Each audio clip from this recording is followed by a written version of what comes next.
أعوذ بالله من الشيطان الرجيم. بسم الله الرحمن الرحيم. আসসালামু আলাইকুম ওয়া রাহমাতুল্লাহি ওয়া বারাকাতুহু। আলহামদুলিল্লাহি ওয়াহদা ওয়াসসালাতু ওয়াসসালামু আলা মান লা নাবিয়্যা বা'দা। প্রশংসা আল্লাহর জন্য, দরুদ তাসলিম বর্ষিত হোক শেষ নবী মুহাম্মদ সাল্লাল্লাহু আলাইহি সাল্লামের উপর।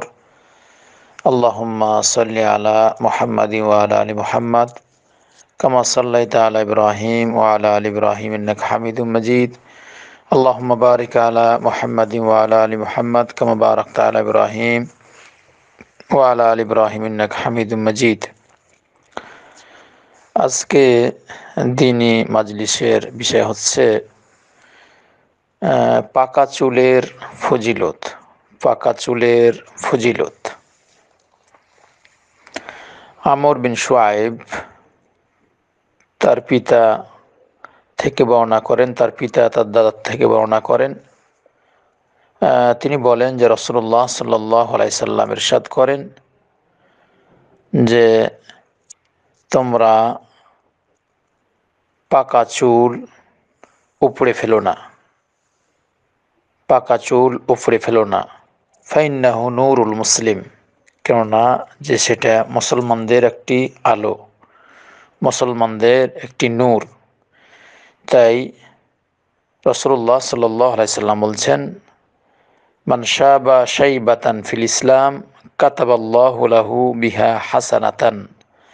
যে ব্যক্তি ইসলামের ভিতরে থেকেই তার যৌবন কাটালো, ইসলামের ভিতরে থেকে সে বৃদ্ধ হলো, এই ব্যক্তিকে আল্লাহ সুবহানাহু ওয়া তাআলা কাতাবাল্লাহু লাহু বিহা হাসানা, এর জন্য একটি করে তাকে নেকি দিবেন। ওয়া কাফফারা আনহু বিহা খাতিআহ, আর তার একটি পাপ মোচন করে দিবেন। ওয়া রাফাআহু বিহা দারাজাহ, আর তার মর্যাদা উঁচু করে দিবেন। এই হাদিসটি ইমাম আবু দাউদ রাহিমাহুল্লাহ নিয়ে এসেছেন 4202 নম্বর হাদিস। 4202 নম্বর হাদিস। হাদিসটি হাসান সহিহ।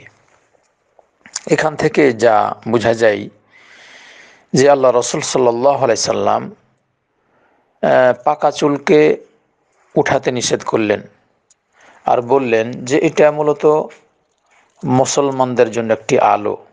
তাই যে ব্যক্তি জীবনটাকে ছোট থেকে নিয়ে বৃদ্ধ পর্যন্ত ইসলামের পথে আছে, ইসলামকে নিয়ে আছে, এই ব্যক্তি এই চুলের কারণে, চুল যে পেকেছে, তাই আল্লাহ সুবহানাহু ওয়া তাআলা, তার মানে সে এই বৃদ্ধ অবস্থায়, ছোট থেকে নিয়ে বৃদ্ধ অবস্থা পর্যন্ত, এমনকি মৃত্যু পর্যন্ত ইসলামের পথে আছে, আর তার চুল পেকেছে, এই জন্য আল্লাহ সুবহানাহু ওয়া তাআলা তার এই জন্য একটি করে নেকি দিবেন, আর তার পাপ ক্ষমা করে দিবেন, আর তার মর্যাদা বৃদ্ধি করে দিবেন। তাই ইসলামের পথে থাকার একটি মর্যাদা।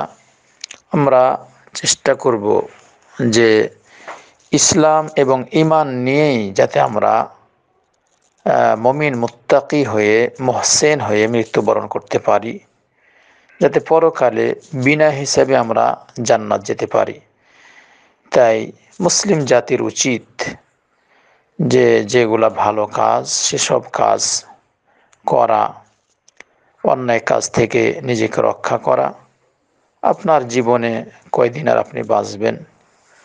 মানুষকে এমনিতেই বয়স দেওয়া হয়েছে। আল্লাহ রাসূল সাল্লাল্লাহু আলাইহি সাল্লাম বলছেন 60 থেকে 70 বছর বয়স দেওয়া হয়েছে। হতে পারে কিছু মানুষ হয়তো 100 বছর, আরও কিছু হয়তো বেশি বাঁচল, কিন্তু মৃত্যুর হাত থেকে কেউ রেহাই পাবে না। তাকে মৃত্যুবরণ করতেই হবে। মৃত্যু একদিন আসবেই, আপনার জীবনে, আমার জীবনে, প্রত্যেকের জীবনেই মৃত্যু একদিন আসবেই। তাকে মৃত্যুর স্বাদ গ্রহণ করতেই হবে। বিধায় যদি আপনার জীবনটি এই সুন্দর হয় যে ছোট থেকে নিয়ে আপনার মৃত্যুর আগা পর্যন্ত ঈমান সাথে নিয়ে, ঈমানের সহিত মৃত্যুবরণ করতে পারেন, তাহলেই আপনার ইহকাল পরকাল কল্যাণ। যদিও দুনিয়াতে বেঁচে থাকা অবস্থায় ঈমান নিয়ে থাকা, ইসলাম নিয়ে থাকা কঠিন হয়ে দাঁড়ায় অনেক সময়তে। তাই আপনার চুল যদি এই পাকে, তাহলে চুলকে মুসলমানদের আলো বলা হলো, এবং এর কারণে আল্লাহ সুবহানাহু ওয়া তাআলা নেকি দিবেন এবং পাপ ক্ষমা করবেন আর মর্যাদা বৃদ্ধি করে দিবেন, যা আমরা হাদিসে শুনলাম। আর একটা হাদিস, কাব বিন উজরা তিনি বলছেন, আল্লাহ রসুল সাল্লাল্লাহু আলাইহি সাল্লাম বলেন, মান শাব্বা শাইবাতান ফিল ইসলামি কানাত লাহু নূরান ইয়াউমাল কিয়ামাহ। ইমাম তিরমিজি রাহিমাহুল্লাহ হাদিসটি নিয়ে এসেছেন, 1634 নম্বর হাদিস। হাদিসটি সহিহ হাদিস। তো এখানে বলছেন, আল্লাহ রসুল সাল্লাল্লাহু আলাইহি সাল্লাম বলছেন, যে ব্যক্তি তার যৌবন ছোট থেকে নিয়ে বার্ধক্য পর্যন্ত ইসলামের পথে থাকলো, তাহলে ইসলামের পথে থাকলো, তাই এই বার্ধক্যটা কিয়ামতের দিন তার জন্য আলো হয়ে যাবে, তার জন্য আলো হবে। তাই যে ব্যক্তি ইসলামের পথে, ইসলামের মধ্যে থেকে বৃদ্ধ হয়েছে, তার এই বার্ধক্য কিয়ামতের দিন আলো হয়ে যাবে।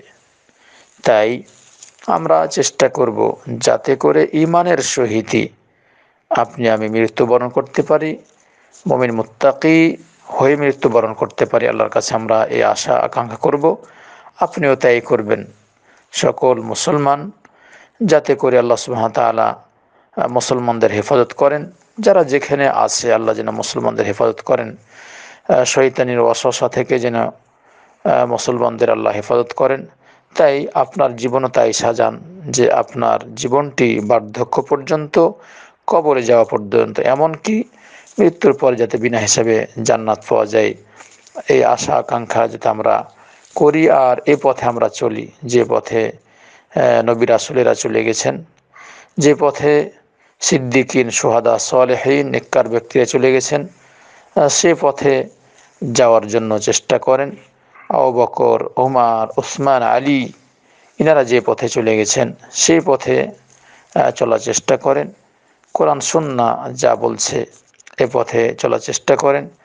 আল্লাহ রসুল সাল্লাল্লাহু আলাইহি সাল্লামের আদর্শকে আপনার জীবনে বাস্তবায়ন করেন, তাহলে দেখবেন যে কল্যাণ বয়ে আসছে।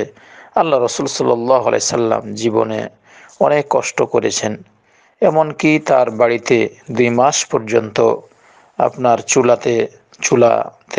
চুলা জ্বলে নাই, বরং তিনারা খেজুর খেয়ে পানি পান করে এর মাধ্যমে তারা কাটাইছেন। হয়তো কেউ কোনো সময়তে কিছু দুধ বা এরকম জাতীয় কিছু হাদিয়ে দিলে সেটা আল্লাহ রসুল সাল্লাল্লাহু আলাইহি সাল্লাম তার স্ত্রীদের ভক্ষণ করাইছেন, পান করাইছেন। কিন্তু এইভাবে যা হাদিসে স্পষ্ট, সহিহ হাদিস, ইমাম বুখারী রাহিমাহুল্লাহ নিয়েছেন যে তাদের 2 মাস এমন দিন গেছে যেদিন তাদের চুলাতে আর পাতিল চড়ে নাই, আগুন জ্বলে নাই। তাই তারা খেজুর আর পানি খেয়ে পান করেই সেভাবে জীবনযাপন করেছেন। তারা অনেক কষ্ট করেছেন। আল্লাহ রসুল সাল্লাল্লাহু আলাইহি সাল্লাম দ্বীনের জন্য অনেক কষ্ট করেছেন। তিনি কাবা মক্কার সেই মসজিদে সালাত পড়তে গেলে তার শরীরে, তার উপরে ভুঁড়ি চাপানো হয়েছে। এইভাবে তাকে অনেক কষ্ট দেওয়া হয়েছে। মক্কা থেকে মদিনায় হিজরত করতে হয়েছে, তাকে মারার হুমকি দিয়েছেন, তাকে অনেক কষ্ট দেওয়া হয়েছে। আল্লাহ রসুল সাল্লাল্লাহু আলাইহি সাল্লাম দ্বীনের জন্য অনেক কষ্ট করেছেন। সাহাবায়ে কেরাম যারা রয়েছেন তারা অনেক কষ্ট করেছেন। সালাফুস সালেহ যারা চলে গেছেন দ্বীনের জন্য অনেক কষ্ট করেছেন। তাই দ্বীনকে বুকে নিয়ে, যাতে দ্বীনকে নিয়ে মৃত্যুবরণ করতে পারি এবং ঈমানদার মুমিন মুত্তাকি পরেজগার হয়ে যাতে আমরা মৃত্যুবরণ করতে পারি, আল্লাহর কাছে আমরা এই কামনা করব। আপনার জীবন থেকে শিরকি কাজগুলা, বিদআতি কাজগুলা পরিত্যাগ করুন। তাওহীদ কে আপনি প্রতিষ্ঠা করার চেষ্টা করেন। সুন্নাতকে, আল্লাহ রসুল সাল্লাল্লাহু আলাইহি সাল্লামের সুন্নাতকে আপনি প্রতিষ্ঠা করার চেষ্টা করেন। হালাল আপনি ভক্ষণ করার চেষ্টা করেন। হারাম থেকে নিজেকে রক্ষা করেন। সুদগুলো আপনি পরিত্যাগ করেন, ঘুষগুলো আপনি পরিত্যাগ করেন, এবং যেগুলো জেনা, ব্যভিচার, মিথ্যা কথা বলা, ওয়াদা ভঙ্গ করা, আমানতের খেয়ানত করা, মানুষের উপর জুলুম করা, এগুলো ত্যাগ করেন। তাহলে দেখবেন যে আপনার জন্য কল্যাণ। পিতামাতার খেদমত করার চেষ্টা করেন, মানুষের প্রতি ইহসান করার চেষ্টা করেন, মানুষের কল্যাণ করার চেষ্টা করেন, ভালো যেগুলো আছে সেগুলো করেন, মানুষের সাথে ভালো করে কথা বলার চেষ্টা করেন, মানুষের মাঝে সালাম একে অপরের সালাম দেওয়া, একে অপরের মাঝে ভ্রাতৃত্ব বন্ধন করার চেষ্টা করেন।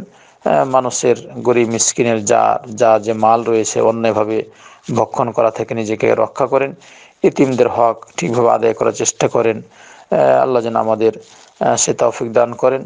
আল্লাহ যেন আমাদের ইমানের সহিত দুনিয়া থেকে যদি তিনি নিয়ে নেন, যাতে ইমানের সহিত আমাদের সঠিক ইমানের সহিত এবং মুমিন মুত্তাকি করেই তিনি যেন আমাদের দুনিয়া থেকে নেন এবং পরকালে জান্নাতুল ফিরদাউস দান করেন। ওয়া আখিরু দাওয়ানা আলহামদুলিল্লাহি রাব্বিল আলামিন। সুবহানাকাল্লাহুম্মা ওয়া বিহামদিকা আশহাদু আল্লা ইলাহা ইল্লা আনতা আস্তাগফিরুকা ওয়া আতুবু ইলাইক।